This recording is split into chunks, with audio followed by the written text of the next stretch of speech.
अस्सलामु अलैकुम व रहमतुल्लाहि व बरकातुहू। अच्छे से जवाब भी नहीं दे रहे, देर से आया इसके लिए सजा दे रहे हैं क्या? तो जोर से जवाब दीजिए, अस्सलामु अलैकुम व रहमतुल्लाहि व बरकातुहू। अब ऐसा लग रहा है ना कुर्सी में आया हूं मैं और कुर्सी पे बैठा हूं। वैसे देर से आने की जो सजा है हमको मिल गई है। कैसे दिए? हम सफर से आए तो हमको फारिग होने के लिए भी वक्त नहीं दिया गया, डायरेक्ट स्टेज के ऊपर। तो बोले आप लेट आए थे तो आपको तारत भी करने नहीं देंगे, सीधे स्टेज पर आ जाओ। तो हमको बोलना पड़ा भाई थोड़ा सा लेके जाओ मेहरबानी, तो फिर हम वापस जाकर फारिग होकर आए। तो ऐसी सजा मोहब्बत के साथ दे दी गई। हाँ, बहरहाल आप लोग जितनी मोहब्बत से अगर सुनेंगे तो उतनी मोहब्बत से बात अल्लाह ताला निकालेंगे। इसलिए मुझे पता है, मुझे बताया जिम्मेदारों ने कि बहुत देर से आप लोग बैठे हुए हैं और बहुत देर से इंतजार भी कर रहे हैं, लेकिन हम जानबूझकर लेट नहीं आए, बल्कि सांगली में जब हम लोगों ने एंट्री ली तब से लेकर तो यहाँ तक ट्रैफिक ही ट्रैफिक मिली सब जगह। सांगली में भी काफी हम लोग अटक गए, लेकिन उस ट्रैफिक की वजह से देर हो गई। फिर एक जगह हम लोग रुके तो वहां पर भी देर हो गई। इसलिए सबसे पहले आप सब लोगों को इंतजार करने के लिए मैं तहे दिल से आप लोगों से माफी चाहता हूं कि मेरी वजह से आप लोगों को तकलीफ हुई और आपको इंतजार करना पड़ा। बहरहाल मेरा इतना है कि मैं बहुत बड़ा मुकर्रिर हूं नहीं, थोड़ी बातचीत आप लोगों से करता हूं तो आप लोग जवाब दे दिया करें। अगर कोई बात आपको अच्छी लगती है तो आप कम से कम जोर से माशाअल्लाह बोल दिया करें। कैसे बोलेंगे माशाअल्लाह? हाँ, ये ऐसे माशाअल्लाह।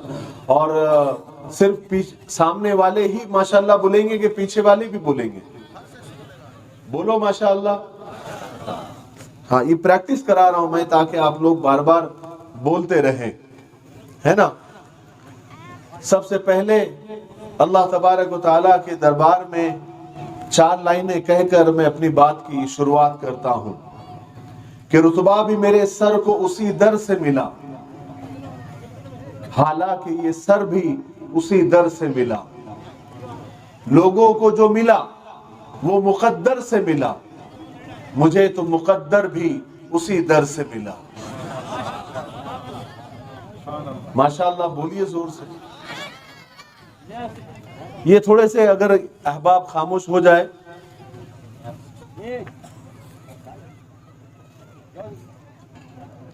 अल्लाह के रसूल सल्लल्लाहु अलैहि वसल्लम की शान में ये 4 लाइनें मैं कहूंगा तो आप जोर से दरूद शरीफ पढ़ लें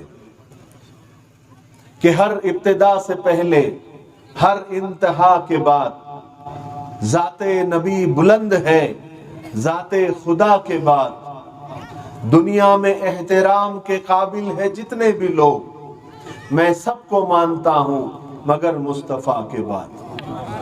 अल्लाहुम्मा सल्ली अला सय्यिदिना व शफीना नबीना मौलाना मुहम्मद बारिक सल्लल्लाहु। मेरा ये पहला सफर है आप लोगों के यहाँ पर, पहली मुलाकात है आप लोगों से। मुझे बेहद खुशी हो रही है कि बहुत जमाने से मैं खुर्ची का नाम सुनता था और हमारे पूना में, कोंडवा में खुर्ची के बहुत लोग हैं। यहाँ से वहाँ बहुत लोग गए हैं और बहुत प्यारे लोग हैं, सीधे साधे लोग हैं, बहुत मोहब्बती लोग हैं। और बहुत ज़माने से मुझे फ़ोन भी आते हैं खुर्ची से कि हम खुर्ची से हैं, आपसे मोहब्बत करते हैं, आपके वीडियोस देखते हैं, आप बहुत अच्छी बात करते हैं वगैरह वगैरह। खुर्ची से हज़ारों फ़ोन अब तक आ चुके हैं अल्हम्दुलिल्लाह। तो मेरी बहुत ख्वाहिश थी कि मैं एक दिन आप लोगों के रूबरू होकर बैठूं और दो चार बातें आप लोगों से करूं। तो मैं मदरसा इमाम अबू हनीफा लिल बनात के जिम्मेदार उलमा हजरात का तहे दिल से शुक्रिया अदा करता हूं कि उन्होंने मुझे ये मौका इनायत फरमाया और यहाँ मोहब्बतों से बुलाया और आप लोग भी यहाँ जमा हो गए। अल्लाह ताला आपके बैठने को कबूल फरमाए। ये हमारा अपना एक रिश्ता है, एक मोहब्बत का रिश्ता है। काहे का रिश्ता है बोलो? मोहब्बत का रिश्ता है। और वो भी इस जमाने में जहां पर रिश्तों की कोई कदर नहीं रही। बाप बेटे से लड़ रहा है, माँ बेटी से लड़ रही है, भाई भाई से लड़ रहा है। रिश्तों की वैल्यू नहीं रही आज के जमाने में। ये हमारे बुजुर्ग जो यहाँ पर सफेद दाढ़ी वाले बैठे हैं, ये कितने शानदार लोग थे और कितने मोहब्बती लोग थे। रिश्तों को कितना संभालते थे, कितना प्यार से संभालते थे, रिश्तों के लिए जान दे देते थे। पहले लोग इतने सीधे साधे, इतने भोले भाले थे कि रिश्तों के लिए सब कुछ कुर्बान करने को तैयार हो जाते थे। पहले जब लोग मिट्टी के बर्तन में खाते थे तो रिश्तों को जमीन से जुड़कर निभाते थे। फिर पत्तों पर खाने लगे, फिर रिश्तेदारों को देखकर हरे होने लगे, खुश होने लगे। फिर पीतल के बर्तन में खाने लगे, फिर रिश्तों को भी साल 6 महीने चमकाने लगे। फिर कांच के बर्तन में खाने लगे, फिर जरा जरा सी बात पर रिश्तों को तोड़ने लगे। और आप तो यूज एंड थ्रो में खाने लगे। अब रिश्तों को भी यूज एंड थ्रो करने लगे। काम हो गया, खत्म। पहले ऐसा था कि ये जो हमारे पुराने लोग हैं, ये बुजुर्ग लोग हैं जो अभी तक हयात है हमारे बीच में, इनकी कदर कर लो और इनसे सीख लो रिश्ते कैसे निभाते हैं। बिना मतलब के भी रिश्ते ये लोग निभा लेते थे। फिर जमाना थोड़ा सा आगे बढ़ा तो लोग रिश्तों से फायदे उठाने लगे, रिश्तों से फायदे उठाने लगे। अब जमाना इतना बदल गया है कि जहां फायदा होता है वही रिश्ते करते हैं और वही रिश्ता बनाते हैं। बहुत सारे रिश्ते, देखिए, सब रिश्ते खून के नहीं होते, बल्कि बहुत सारे रिश्ते खून चूसने वाले भी होते हैं। आज इंसान ने रिश्तों को इतना मतलब हल्का कर दिया है कि अगर उसके जेब में से 2 रुपए का डॉलर गिर जाए तो वो झुक जाता है उसको उठाने के लिए। लेकिन अगर कोई रिश्ता टूट रहा है उसके लिए नहीं झुकता। यानी 2 टके की भी इज्जत आज इंसान ने रिश्तों के लिए नहीं रखी। एक इंसिडेंट मैं आपको बताता हूं, एक वाकया आपको बताता हूं, आपके साथ भी हुआ होगा। एक दिन मैं बाजार जा रहा था तो मैंने 2 कुत्तों को गोश्त के लिए लड़ते हुए देखा। गोश्त की दुकान के सामने है ना, गोश्त के लिए, हड्डी के लिए लड़ते हुए देखा और खतरनाक तरीके से वो लड़ रहे थे। मैं आगे बढ़ गया। बाजार लेकर जब मैं वापस आया तो मैंने देखा कि वही दोनों कुत्ते एक दूसरे के गले में गला डालकर एक दूसरे को सहला रहे हैं, अटखेलियां ले रहे हैं और दोनों आपस में प्यार कर रहे हैं। बाजू बाजू में बैठे हैं, सिर्फ बाजार से जाके आने तक। फिर मुझे 2 भाई याद आए जो 20 साल से लड़ रहे हैं, 20 साल से लड़ रहे हैं, तो आज तक लड़ रहे हैं। मुझे आप लोग बताइए कि वो 2 कुत्ते अच्छे कि वो 2 भाई अच्छे? बताइए। यानी कुत्तों के अंदर भी इतनी समझ है कि लड़ाई के वक्त लड़ाई हो गई, जैसी वक्त गुजर गया मिल जाना चाहिए। कचहरी और कोर्टों में आप देखो, काहे की लड़ाई है? मैं परे की लड़ाई है। मैं पने की लड़ाई है हर एक की। अगर आपस में बैठकर समझौता कर ले तो कोर्ट और कचहरी जाने की जरूरत ही ना पड़े, लेकिन सालों से लड़ते हैं, सालों से कचहरी और कोर्ट में, सिर्फ अपनी अना के लिए, अपने मैं पने के लिए कि मैं क्यों झुकूं, मैं क्यों झुकूं और मैं क्यों माफी मांगूं। मैं आपको बताऊं, हमने जिंदगी को बहुत मुश्किल कर दिया है, बहुत मुश्किल कर दिया है। आपको एकदम आसान फार्मूला, जिंदगी आसान करने का फार्मूला बताकर जाता हूं। जहां नौबत आ जाए आप लोगों को माफी मांगने की, तो आप माफी मांग लिया करो, और जहां नौबत आ जाए माफ कर देने की, माफ कर दिया करो। देखो आपकी जिंदगी आपको इतनी हल्की फुल्की लगेगी कि जिसकी कोई इंतहा नहीं। गालिब का एक शेर भी है कि मैंने जिंदगी को यूं आसान कर दिया, किसी से माफी मांग ली, किसी को माफ कर दिया। माफी मांगने का जो फॉर्मूला है, अल्लाह के रसूल सल्लल्लाहु अलैहि वसल्लम की हदीस है जिसका मफहूम है कि अगर माफी मांगने से तुम्हारी इज्जत घट जाती है तो कल कयामत के दिन मुझसे ले लेना। कितनी बड़ी बात। हमने कचहरी और कोर्ट भर दिए, खाली एक बंदा उसमें से माफी मांग ले तो मसला ही खत्म हो जाए। ये भी वकील को पैसे दे रहा है, ये भी वकील को पैसे दे रहा है, और उसी पैसे पर लड़ाई हो रही है, और दोनों के पैसे खत्म हो जाते हैं, लेकिन इंसाफ नहीं मिलता, इंसाफ नहीं मिलता। फिर कर्ज लेकर वकील को पैसे दे देते हैं, इनके घर बिक जाते हैं और वकील का बंगला बन जाता है, सिर्फ माफी नहीं मांगने की वजह से और रिश्ते को नहीं समझने की वजह से। इसलिए मेरे भाइयों, रिश्तों को समझो, रिश्तों की कदर करो। आज रिश्तों को इतना, यानी पैसों में गिना जाता है रिश्तों को। देखो अगर आपके पास पैसे हैं तो सब पूछेंगे आप कैसे हैं। अगर आप के पास पैसे हैं तो दूर दूर के रिश्तेदार भी आपको फोन करते हैं। अरे करते कि नहीं करते? कुर्सी में नहीं करते लगता, हमारे इधर बहुत करते, यहां के लोग अच्छे हैं। अरे करते कि नहीं करते? दूर दूर से कोई मिल भी गया ना मालदार को तो अपना पुराना रिश्ता बताता, अरे सेठ साहब मालूम अपन वहां मिले थे, उधर नहीं क्या तुम, वहां अपन साथ में थे, एक बार अपन ने साथ में खाना खाए थे एक शादी में, तुम एक बार टू व्हीलर पे जा रहे थे, मैंने तुमको हाथ करा था।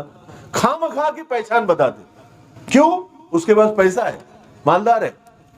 और गरीब अगर सामने से जा रहा है तो आंख चुरा लेते, गरीब है क्या काम का, और पैसे मांगेगा, मिले कभी तो, है ना।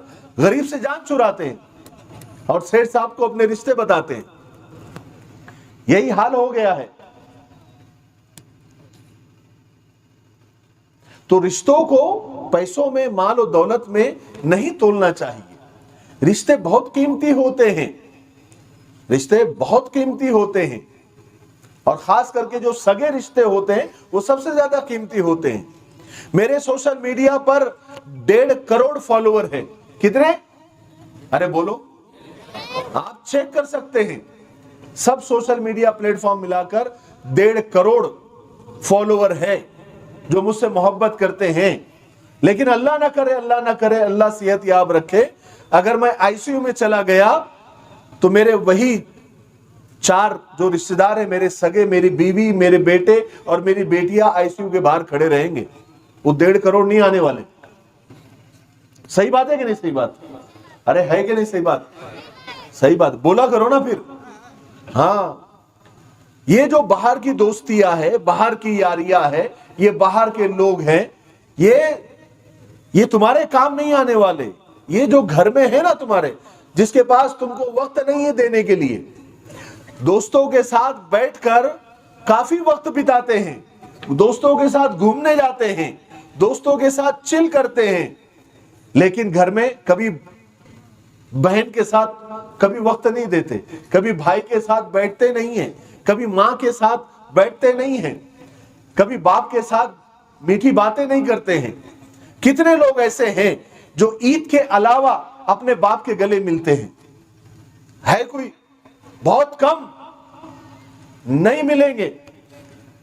ईद के, बस ईद का एक दिन होता है, 2 दिन, बकरीद और रमजान ईद, ये 2 दिन ऐसे होते हैं कि बाप के गले मिलते हैं। वो भी सबको मिलते हैं, इसलिए बाप को मिलते हैं।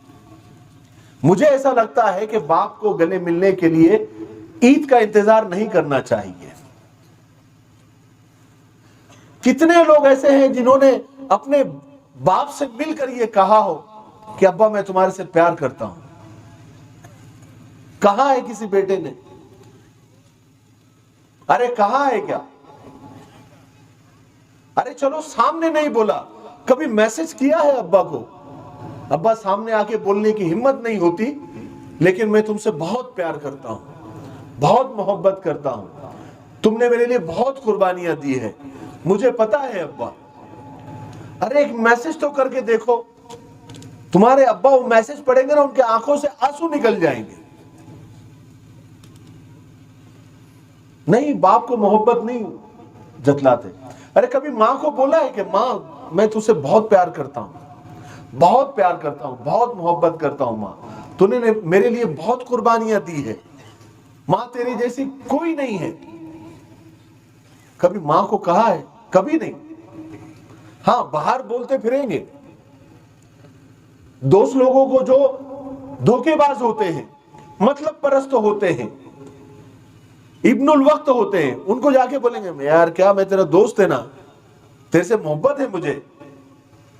एक आध लड़की पटा ली तो उसको 10 बार बोलेंगे, वो तुमको धोखा देके जाएंगी, जूता मार के जाएंगी, उसको बोलेंगे। लेकिन कभी मां को, कभी बाप को कभी नहीं बोलेंगे। अरे कितने लोग हैं कुर्सी में जिन्होंने अपनी बहन को, अपनी बड़ी बहन को कभी बोला हो कि बहन मैं तुझसे बहुत प्यार करता हूं, तू मेरे लिए बहुत अजीज है? नहीं, सिस्टम ही नहीं है, सिस्टम ही नहीं है। ये सिस्टम बनाओ। अरे बोलो अपने माँ बाप को, अपनी बहन भाइयों को बोलो, देखो कितना प्यार बढ़ता है आपस में। पहले साथ में खाना खाने का सिस्टम था, साथ में जब तक पूरी फैमिली बैठ के खाना नहीं खाती थी, पेट नहीं भरता था। आजकल ढाबों पे खाने का सिस्टम हो गया। हुआ कि नहीं हुआ? मौलाना सही है ना? हाँ, ढाबों पे खाने का। पहले ऐसा होता था कि लोग घर में खाना खाते थे और बैतुल खला को बाहर जाते थे। आज उल्टा सिस्टम हो गया, खाना बाहर से खा के आते और घर में आकर बैतुल खला करते। तो ये रिश्तों का एक समेटने का वक्त है, रिश्तों की कदर करने का वक्त है। हमारे आपस में इतने दिल फट गए हैं। क्यों मैं बोल रहा हूं मालूम? मैंने रिश्तों के ऊपर बहुत वीडियो बनाए हैं, आपने भी देखे होंगे। मेरा अपना जाती तजुर्बा है। मुझे लोग अपनी कहानियां सुनाते हैं, लोग अपना दर्द मुझे बताते हैं, तो मुझे पता है क्या हाल है। आज देखिए आप, मियां बीवी के रिश्ते कितने नाजुक हो गए हैं, कितनी तलाकें हो रही है। पहले तो ये हमारे बीच में बुजुर्ग बैठे हैं, कितने सफेद दाढ़ी वाले, उम्र दराज लोग, इनसे पूछो, पहले तलाक ऐसा सुनने को कभी कभी मिलता था। सही बात है ना?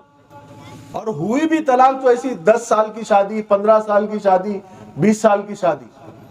लेकिन आज तलाकें इतनी हो रही है, कुर्सी में मुझे नहीं मालूम, मैं पहली बार आया हूं, लेकिन मैं आम तौर से माहौल बता रहा हूं।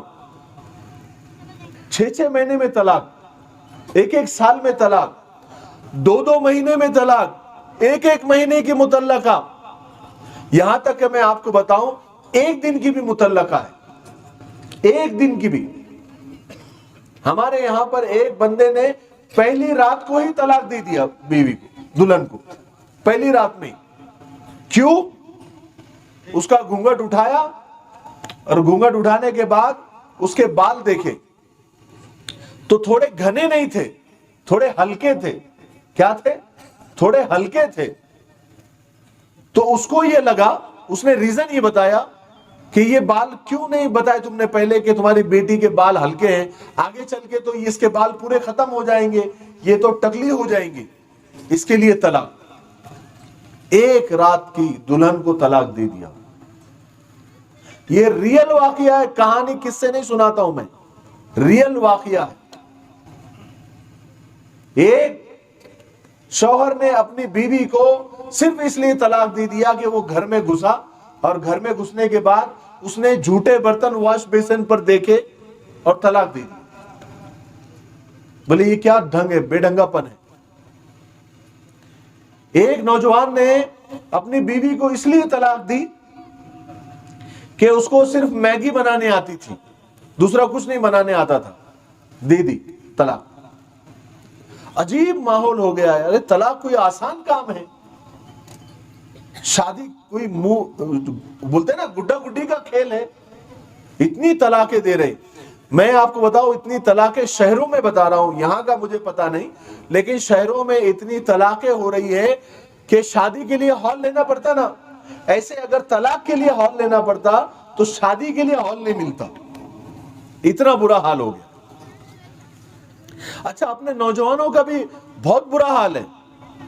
नौकरी नहीं, पढ़ाई नहीं, एजुकेशन नहीं, गुटखे खाने की आदत।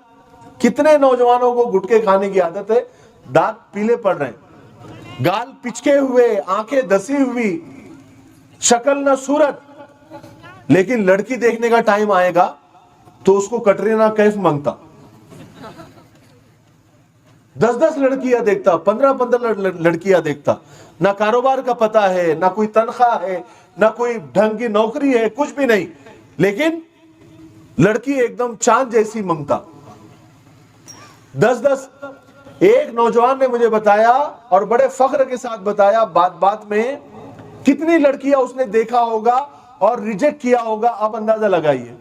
5, 7, 9, 10, कितनी लड़कियां रिजेक्ट किया होगा उसने? 38 लड़कियां रिजेक्ट किया। 38 रिजेक्ट कर दिया, और नौकरी पानी भी नहीं, बाप की कमाई पर वो गुरूर उसका। आज के हमारे नौजवानों को क्या हो गया? 500 रुपए कमा रहे और 300 रुपए की पुड़िया खा रहे। 500 कमा रहे और 300 के पुड़ा खा रहे, हाँ 200 रुपए का मोबाइल रिचार्ज कर रहे, और मोबाइल में दिन भर क्या, सिर्फ रील्स देख रहे, इसको भेज रहे, गेम्स खेल रहे, वीडियोस देख रहे हैं, रात को गंदे गंदे वीडियोस देख रहे हैं। देखो, कोई रिक्शा में, कोई गाड़ी में बैठा हुआ है, कोई कहां बैठा हुआ, कोई कहां बैठा हुआ है। जब तक 2 GB आज के नौजवान का, खास करके मुसलमान नौजवान का एक ही टारगेट है, दिन भर का एक ही टारगेट है, 2 GB डेटा खत्म करना है उसको, बस 2 GB डेटा किसी भी हाल में। जब तक वो खत्म नहीं करता वो सोता ही नहीं। जब तक खत्म नहीं होता 2 GB डेटा, नहीं सोता तुम्हारा बेटा, वो जागा है।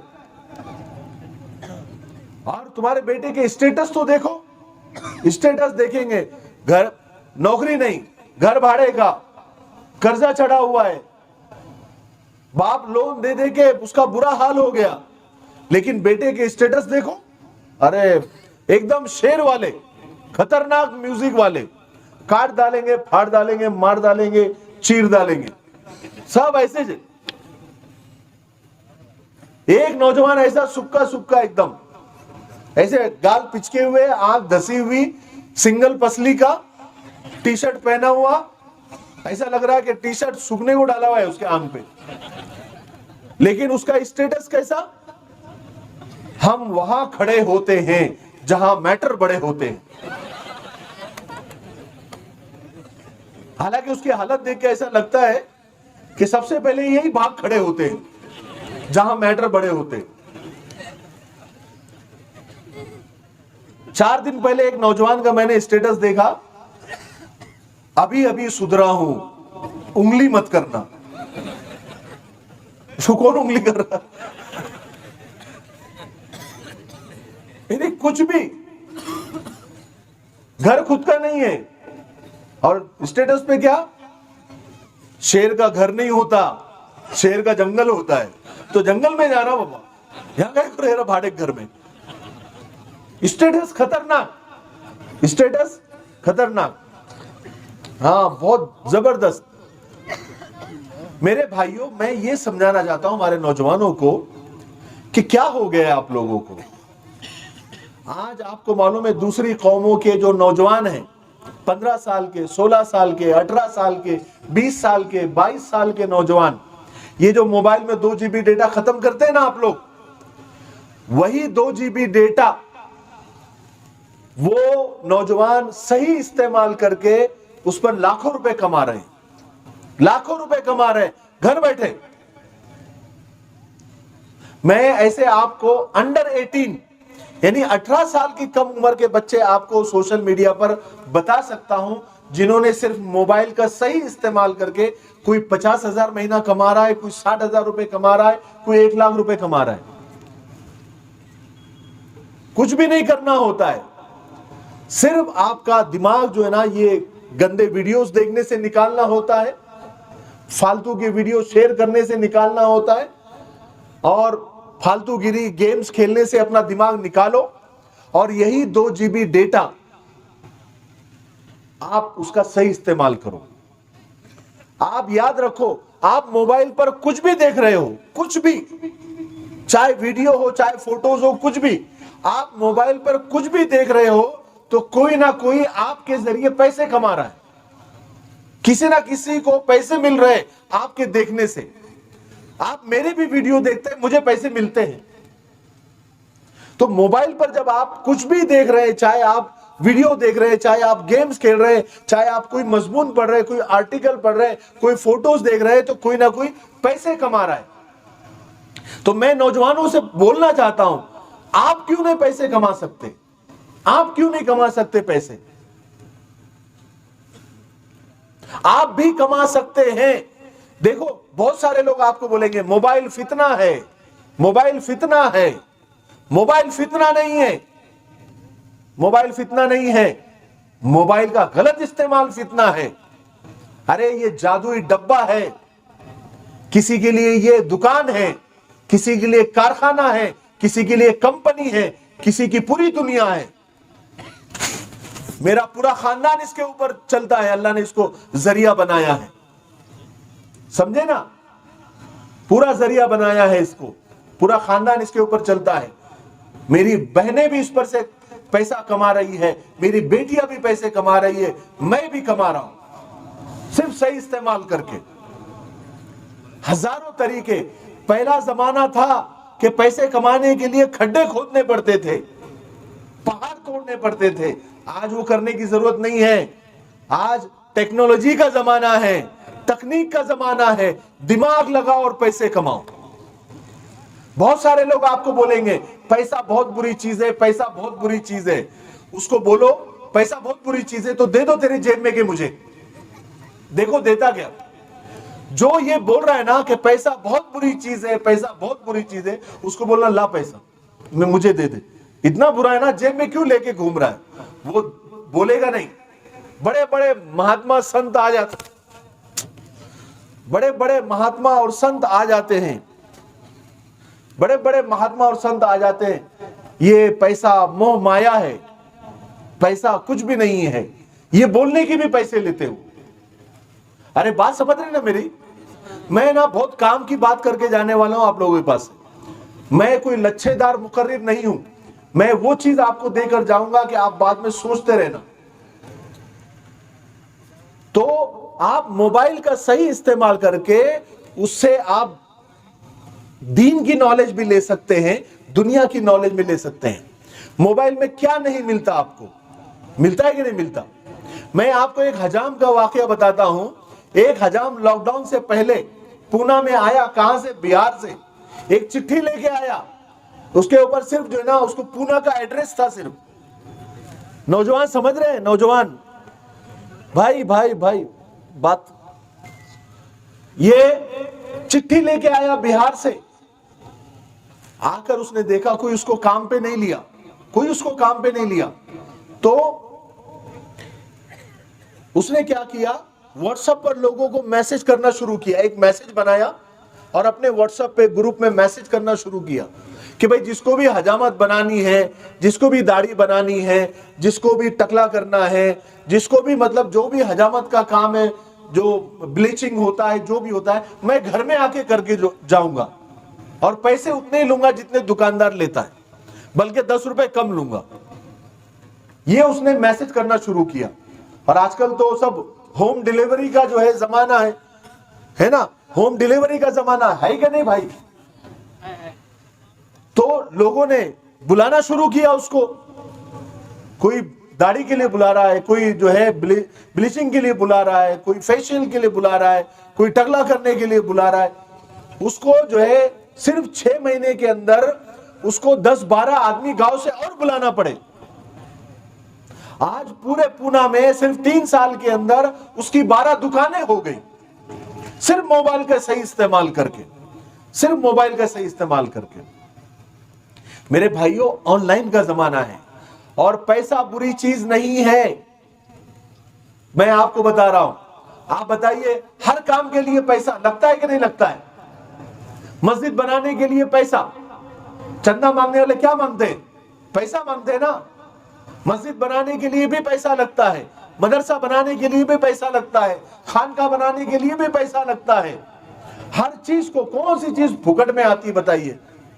पैसा बुरी चीज नहीं है, पैसा अल्लाह की नेमत है मेरे भाइयों। पैसा कमाओ, लखपति नहीं करोड़पति बनो। पैसा बुरा नहीं है, पैसे की लालच बुरी है, पैसे की मोहब्बत बुरी है। मालदार बनना बुरा नहीं है, लालची बनना बुरा है, उससे मना किया गया है। अल्लाह के रसूल सल्लल्लाहु अलैहि वसल्लम के जमाने में सिर्फ वो सहाबा नहीं थे जो पेट पर पत्थर बांधते थे, वो सहाबा भी थे जिनके पास करोड़ों अरबों रुपए थे उस वक्त के, उस जमाने के। सही है कि ना उलमा इकराम? थे कि नहीं? करोड़ों रुपए थे, मिलियनेयर बिलियनेयर सहाबा थे। ये अंबानी अडानी फेल है उनके सामने, इतना पैसा उनके पास था।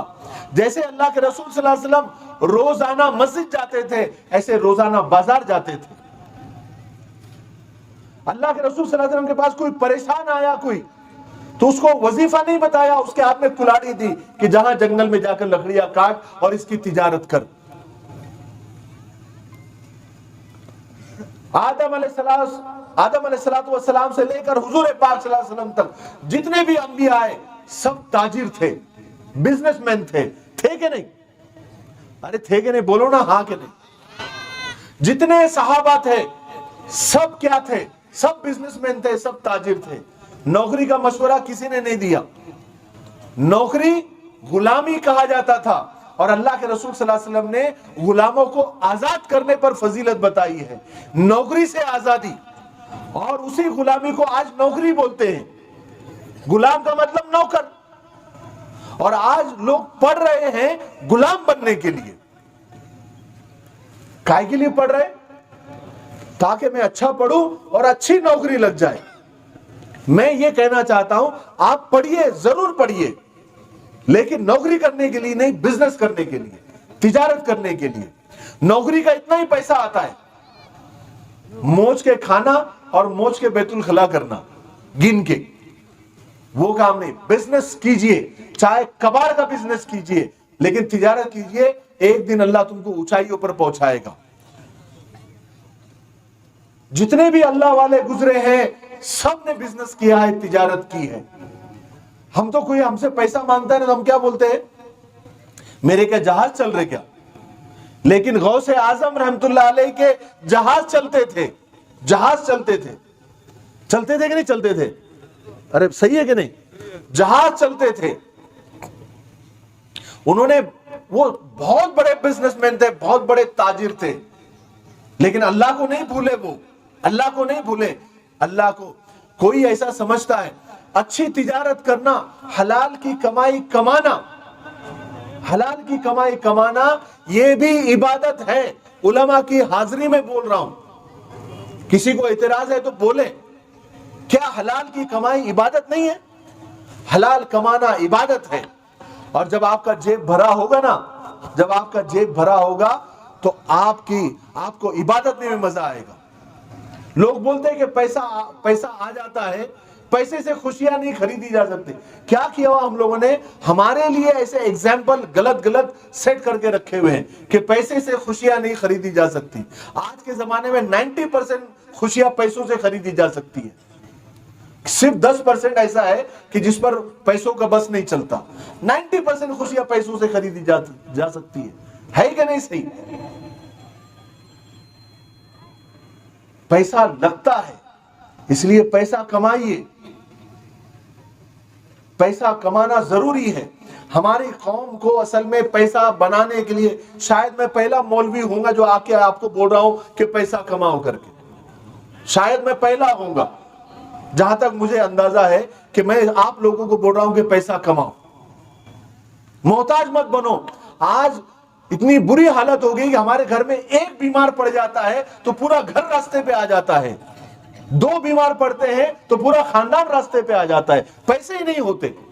जहां फ्री में कुछ बांटा जा रहा होता है तो दाढ़ी टोपी वालों की और बुरखे वालों की लाइन लगी हुई होती है।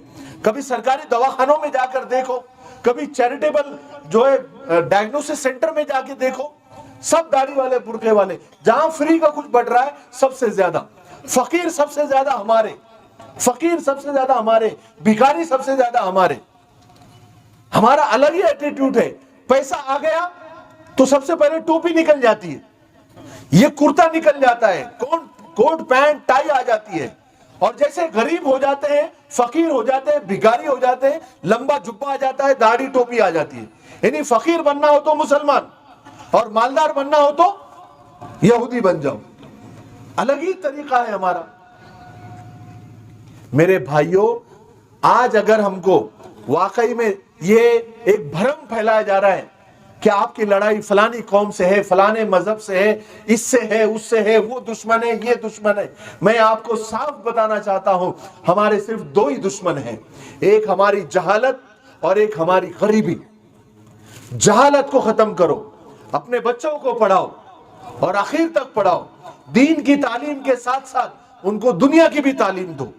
हमारे बच्चे पुलिस में भी होने चाहिए, हमारे बच्चे वकील भी होने चाहिए, हमारे बच्चे जज भी बनने चाहिए, हमारे बच्चे कलेक्टर भी बनने चाहिए। ये कब होगा? पढ़ाई की जब बात आ जाती है, हमारे क्या पता नहीं हमारे लोगों को क्या हो गया है, सबसे कम फीस वाली स्कूल ढूंढते हैं। सबसे पहले तो फुकट की स्कूल ढूंढते हैं, वो नहीं मिली तो कम फीस वाली ढूंढते हैं। हमारे पास पढ़ाई के वास्ते बजट ही नहीं है।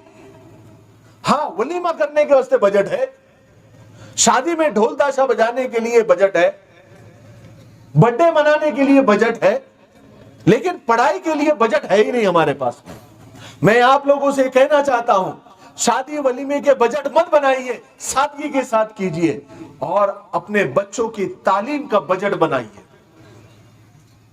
अरे दुनिया हम पे ताने कस रही है, अरे ये पंचर वाले हैं, अरे ये ठेले वाले हैं, ये सब्जी वाले हैं, ये भंगार वाले हैं। अब तक जो हो गया हो गया। आगे की ये जो नस्लें हैं, ये जो बच्चे हैं हमारी गोदों में, इनको पढ़ाओ और पूरा पढ़ाओ और कुछ बनाने के लिए पढ़ाओ, ताकि ये अच्छी तालीम भी हासिल करे और अच्छा पैसा भी कमा सके। जब हमारी कौम अच्छे पैसे कमाने वाली बन जाएंगी तो हमारे मदरसे भी अच्छे बन जाएंगे, क्योंकि मदरसे में देने वाले भी बनेंगे, अच्छी मस्जिदें भी बनेंगी क्योंकि अच्छी मस्जिदों पर खर्च करने वाले भी बनेंगे। गरीब के पास क्या है? गरीब अगर इबादत भी करना चाहे तो उसकी इबादतें लिमिटेड है। वो नमाज पढ़ सकता है, वो जिक्र कर सकता है, वो तहज्जुद पढ़ सकता है। गरीब हज कर सकता है क्या? गरीब ज़कात दे सकता है क्या? गरीब मदरसा बना सकता है क्या? गरीब खानका बना सकता है क्या? गरीब मस्जिद बना सकता है क्या? आज हजारों काम ऐसे हैं कि जो अमीर लोग कर सकते हैं, गरीब लोग नहीं कर सकते। इसलिए मालदार बनना जरूरी है। मैं आप लोगों को यह तरगीब देता हूं कि आप मालदार बनिए। अपने बच्चों को बोलिए कि आप पैसा कमाएं और आप भी पैसा कमाएं हलाल तरीके से। किसी का गला रेत के नहीं कमाना है, सूद ब्याज का नहीं कमाना है। हलाल कमाई से कमाना भी इबादत है। अगर कोई बंदा दुकान पर बैठा हुआ है, देखिए हर दुकान पर बैठा हुआ बंदा जहन्नमी नहीं है और हर मस्जिद में बैठा हुआ नमाजी जन्नती नहीं है। दिल का हाल अल्लाह जानता है। आपको मस्जिद में भी झूठ बोलने वाले मिलेंगे, मस्जिद में भी फ्रॉड करने वाले मिलेंगे। एक आदमी ने लिखा है ना कि मैं दुनिया से परेशान हो गया, मालदारों के तानों से परेशान हो गया। जिनके कर्ज मुझे देने थे उन्होंने मुझे गालियां दी, बुरा भला कहा।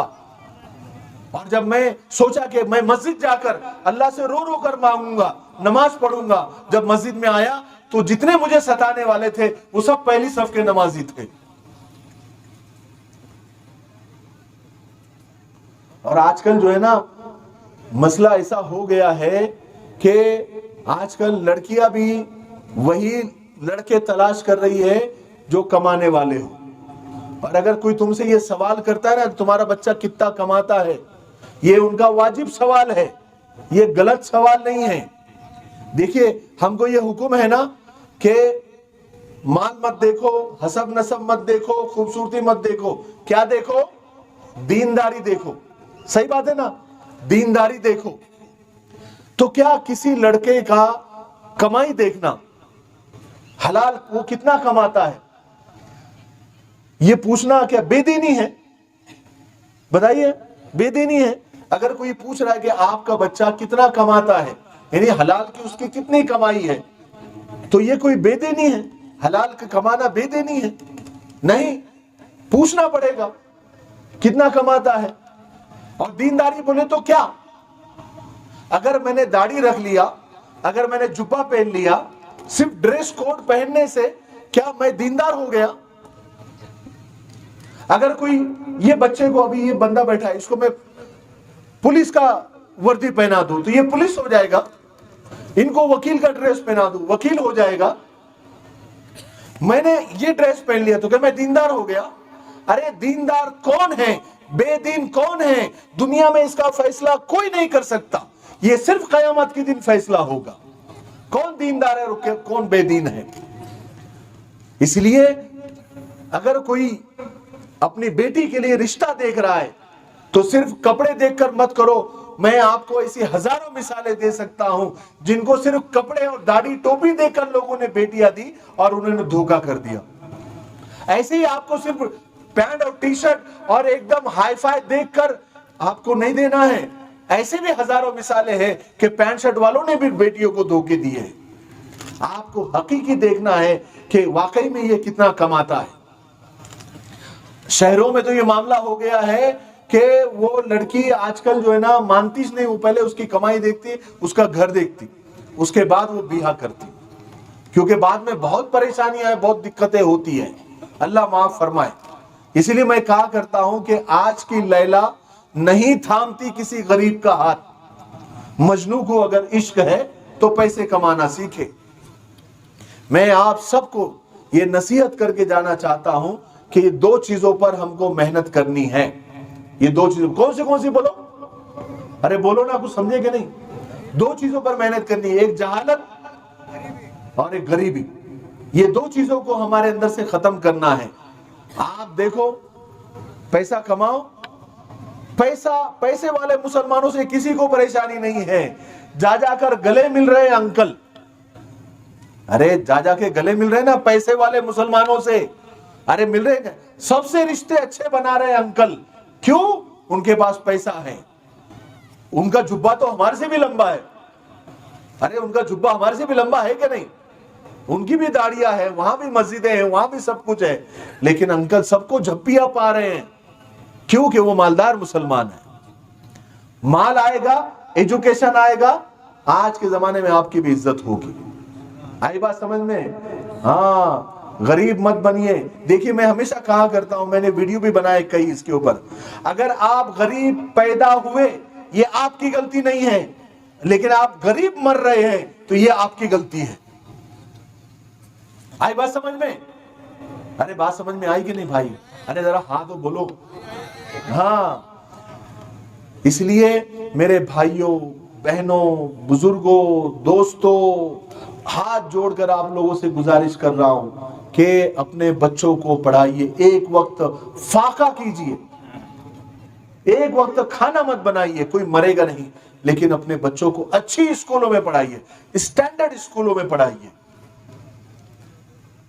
कर्जे करते ना शादी के लिए, वलीमे के लिए, अरे करते कि नहीं करते? अरे बोलो ना भाई, करते ना? अरे पढ़ाई के लिए भी करो ना, पढ़ाई के लिए भी करो। शादी वलीमे में पैसा गया हुआ रिटर्न नहीं आने वाला, एजुकेशन पे पैसा खर्च किया जाने वाला ये रिटर्न आएगा और बहुत ज्यादा लग कर आएगा। इसलिए एजुकेशन पूरा पढ़ाना है। पहले से नियत कर लो कि मेरे, हाँ, दीनदारी साथ में, दीन की तालीम साथ में होनी चाहिए। बहुत अच्छी बात है, नूरुन अला नूर मकतब की उसकी पढ़ाई होनी चाहिए। ऐसे बहुत सारे मदरसे हैं जहां पर स्कूल की तालीम भी साथ दी जा रही है ना। ऐसे बहुत सारे, अभी तो लड़कियों के लिए भी देखो माशाल्लाह कितना अच्छा मदरसा है। दीनदारी के साथ आपको दुनिया भी कमानी है, दीन भी कमाना है, दुनिया भी कमानी है। देखो इंशाअल्लाह कैसे हमारी कौम उरूज पर जाती है, कैसे तरक्की करती है। ठीक है, मौलाना साहब ने मुझे वक्त दिया था 9:30 का, 5 मिनट ऊपर हो गया, 2 मिनट और लूंगा, है ना, क्योंकि बहुत दूर से आया हूं, सुबह 10 बजे से गाड़ी में बैठा हूं, तो 5-10 मिनट ज्यादा लेना मेरा हक बनता है मौलाना। ठीक है, बहुत सुनेंगे ना 5-10 मिनट। माल के अंदर, माल का देखिए, आपकी ना नीयत, दिल की नीयत अल्लाह ताला यहां देखता है। कहां देखता है बोलो? नीयत को देखता है, दिल को देखता है। माल की मोहब्बत, कोई भी ये ना समझे कि मैंने माल की मोहब्बत करने के लिए आपको बोला, माल की मोहब्बत करने के लिए आपको बोला, ये मत समझो। इतनी गरीबी आ गई है मुसलमानों के अंदर, अल्लाह अकबर, इतनी परेशानी है, इतना मतलब बुरा हाल है कि जिसकी कोई हद नहीं। और देखो ना, खाली जेब अगर हो तो पैर बहुत भारी हो जाता है, सही बात है कि नहीं? हाँ, और जेब भरा हुआ हो तो आदमी हवा में उड़ता है, उसके पैर हवा में उड़ते हैं। एक पॉकेट मार से किसी ने पूछा बंबई के कि तुमको कैसे मालूम, तुम बराबर किस उसका पॉकेट कैसे मारते कि जिसके जेब में पैसे, तुमको कैसे मालूम उसके जेब में पैसे? बोले हम उसकी चाल से उसको पहचान लेते। बोले कैसे पहचान दे? अगर वो चल रहा है और उसके पैरों से धूल उड़ रही है, समझ जाओ कि इसके जेब में पैसा। ऐसा चलता है, माल आएगा। देखो आपको कहां बिठाना है, कौन सी सफ में बिठाना है, कितनी इज्जत देनी है, ये आपका पैसा तय करता है और आपका एजुकेशन तय करता है। दो ही चीजों पर, दो ही बुनियाद पर आपको दुनिया में इज्जत मिलती है। एक गरीब आदमी की हालत क्या है देखो, एक गरीब चंद पैसों के लिए अपना गुर्दा, अपनी किडनी बेच देता है, वहीं पर मालदार चंद पैसों में वो किडनी खरीद लेता है। ये गरीब चंद पैसों के लिए अपनी किडनी बेचकर मर जाता है और वहीं पर मालदार वो किडनी चंद पैसों में खरीद कर अपनी जिंदगी को बढ़ा देता है। एक हीरा चोर हीरा चुरा कर भी इज्जतदार बन जाता है और एक गरीब खीरा चुरा कर भी सारी जिंदगी बदनाम हो जाता है। बेशक अल्लाह के रसूल सल्लल्लाहु अलैहि वसल्लम ने पूरी जिंदगी गुर्बत में गुजारी, लेकिन सारी दुनिया को, कयामत तक आने वाले इंसानों को ये दुआ देकर गए और कहा कि बार बार पढ़ो और तवाफ करते हुए भी पढ़ो, अल्लाह के घर के चक्कर लगाते हुए भी ये पढ़ो, रब्बना आतिना फिद दुनिया हसना व फिल आखिरती हसना। ए अल्लाह, दुनिया में भी अच्छा रख और आखिरत में भी अच्छा रख। हाँ, हराम की नहीं कमाना है, चोरे चमारी नहीं करना है, भाइयों का हक नहीं खाना है, बहनों का हक नहीं खाना है, हलाल की कमाई। हज को भी जा रहे, प्योर कमाई से जाओ, उम्रे को भी जा रहे, प्योर कमाई से जाओ। कितने उम्रे करने वाले, कितने हज करने वाले यहाँ गरीब रोते रहते, अरे हमारे पैसे दे के जा बाबा। वो पैसे दे के नहीं जाता, लोगों को लूट लेता है, सूद ब्याज, और वो पैसे से जाता है उम्रे को, हज को। एक हाजी साहब ने किराना दुकान वाले के 6 महीने से पैसे नहीं दिए। उनका नाम था अब्दुल रहमान साहब, अगर यहां कोई रहेगा तो माफ करे, ये एक लतीफा है, समझ में। उनका नाम था क्या? अब्दुल रहमान। 6 महीने से उन्होंने उधारी नहीं दी राशन वाले की और चले गए किधर? हज को। हज को जाके आए 2 महीने के बाद, 2 महीने के बाद सीधा किराना दुकान पे। किराना दुकान वाले ने देखा, अरे हाजी साहब आ रहे हो, आप पैसे दे देंगे, आप क्या दे देंगे, पैसे पक्का दे देंगे। जैसे ही वो आए, आकर उन्होंने डायरी निकाल, ये और खुश हो गया बनिया, मेरा नाम क्या लिखा तूने? बोले अब्दुल रहमान। हाजी अब्दुल रहमान लिख, बोले पैसे अगले महीने देता तू। समझ? तो ये हाल है। ऐसा ऐसे ऐसे उम्रे को मत जाओ, ऐसे हज को मत जाओ, है ना। एक ने बड़ी अच्छी लाइन बोली है, ये ऐसे उम्रे करने वालों पर, जो लोगों का हक मारकर, बहनों का हक मारकर, लोगों से पैसे लेकर और लोगों का गला दबाकर, है ना, लोगों के पेट पे पांव देकर जो उम्रे कर रहे हैं ना, उनके लिए 4 लाइन बड़ी अच्छी बोली है कि मुंह में झूठ, पेट में हराम, मुंह में झूठ, पेट में हराम, और काबे के चक्कर पर चक्कर, कि काबा खुद चक्कर में है कि ये लोग किस चक्कर में हैं। तो ऐसे पैसे नहीं कमाने भाई मेरे, ऐसे पैसे नहीं कमाने हैं, हलाल की कमाई है। आप जो नियत करेंगे ना, अल्लाह आपको वो रास्ते खोल देते हैं। देखो, अगर आपने बुराई की नियत की कि आज मैं कोई बुरा काम करूंगा, अल्लाह ताला तुमको दिन भर में वैसे लोग मिलाएंगे, मिला ही देंगे, और तुम्हारा वो बुरा काम हो भी जाएगा। सिर्फ नियत अच्छी रखो कि मुझे अच्छा काम करना है, सही काम करना है और सही रास्ते पे चलना है, अल्लाह ताला वैसे ही रास्ते पर चलाएंगे और वही रास्ते से अल्लाह ताला तुम्हारे को कामयाबी तक पहुंचाएंगे। सब नियत करते हैं कि अपने बच्चों को पढ़ाएंगे,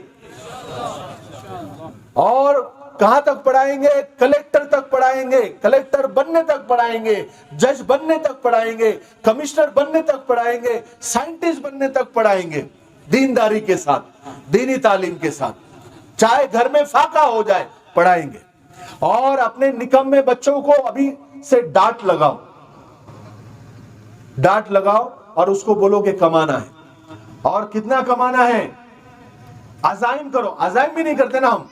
अगर हमारे को पूछे कितना कमाना है, तो बोले कम से कम 20,000 तो आने चाहिए, 25,000 महीना तो कमाना ही।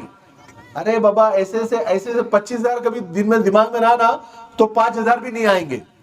ये दिमाग लगा के चलो कि मुझे 5 लाख रुपए महीना कमाना है। कितना कमाना है? अरे बोलो ना, बोल भी नहीं थे, अरे खाली बोलो जबान से, 5 लाख रुपए कमाना है महीने के। ऐसे कितने लोग हैं जो एक एक घंटे में 5 लाख रुपए कमा रहे, एक एक घंटे में। ऐसे भी लोग हैं। क्या वो का आसमान से आए क्या? अरे आसमान से आए। और कुछ लोग बोलेंगे वो किस्मत की बात है। मेरे भाइयों, हर बात अपनी सुस्ती, अपनी काहिली और अपना फूहड़पन किस्मत में मत डाला करो। अल्लाह ने इतने इख्तियार दिए हैं इंसान को कि वो किस्मत को बदल भी सकता है, और किस्मत को बदलने वाली चीज दुआ है। मेहनत करो, दुआ करो, किस्मत भी बदल जाएगी। सही बात है नहीं? सही बात है। किस्मत को एक ही चीज बदल सकती है, वो दुआ। और दुआ कब कबूल होती है? जब मेहनत करेंगे। शादी करेंगे तो बच्चे होंगे ना, शादी करके फिर दुआ करेंगे तो बच्चे होंगे। कि शादी से पहले दुआ करे अल्लाह औलाद दे दे, बाप बना दे, नहीं। तो मेहनत करना है, करेंगे सब इंशाअल्लाह। कुछ बोला चाला हो तो माफ करो, कुछ सख्त बोल दिया हो तो माफ करो।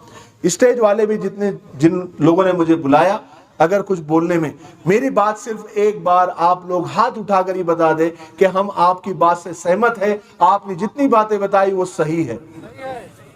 सही, सब अमल करेंगे इंशाअल्लाह। अल्लाह ताला अमल करने की तौफीक नसीब फरमाए।